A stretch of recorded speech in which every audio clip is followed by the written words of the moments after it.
Kannur delicious pudding. നമുക്കിത് എങ്ങനെയാണ് ഉണ്ടാക്കുന്നതെന്ന് നോക്കാം. പപ്പടം, പഞ്ചസാര, നെയ്യ്, വെറുനീല പശു നെയ്യ്, അതും പാളയംകോടൻ പഴം, നമ്മുടെ നാട്ടിലെ ഭാഷയിൽ പറയുകയാണെങ്കിൽ മൈസൂർ പഴം. അതിങ്ങനെ ഊരിഞ്ഞ് അങ്ങനെ എടുത്ത് വാഴയിലിൽ അങ്ങനെ കീച്ചണം. അങ്ങനെ ഒന്നും പോരാ, എത്രയെണ്ണം വേണമെന്നിതാകും. 1, 2 അങ്ങനെ ഉരിഞ്ഞ് എടുത്ത് 2 മിനിമം ഒരു 3 എണ്ണെങ്കിലും വേണം. ഇതുപോലെ ഉടച്ചെടുക്കണം. കടിച്ച് പറിച്ചെടുക്കുന്ന പോലത്തെ ഉടച്ചെടുക്കണം. ഉടച്ച് അതിൻ്റെ കൂടെ ഈ പപ്പടം, നല്ല അടിപൊളി പപ്പടം വേണം. പപ്പടം നല്ല ക്രിപ്സി ആയിട്ടുള്ള പപ്പടം. ആദ്യം ഈ പഴമൊക്കെ ഇങ്ങനെ ഉടച്ച് ഈ പരുവത്തിലെത്തിച്ച് വെക്കണം.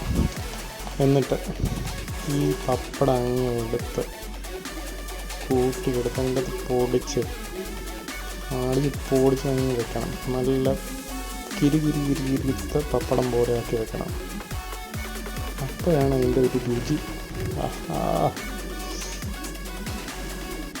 അങ്ങനെ അങ്ങനെ പപ്പടം മൊത്തം പൊടിച്ച് വെക്കണം. അതുപോലെ ഇതുപോലെ അങ്ങനെ പൊടിവാക്കി എന്നിട്ടങ്ങനെ തൂവണം.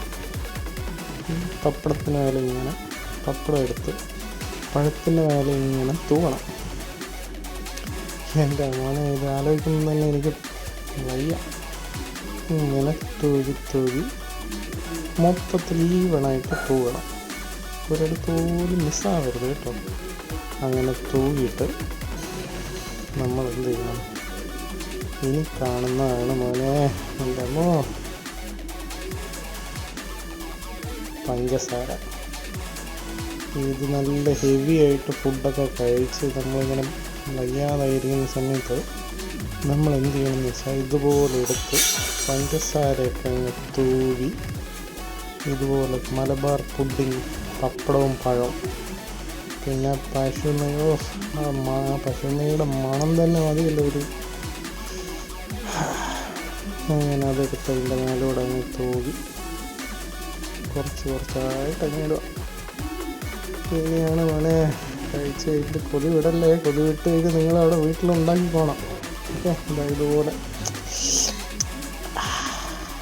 യമ്മി. കൊള്ളാം, അടിപൊളി.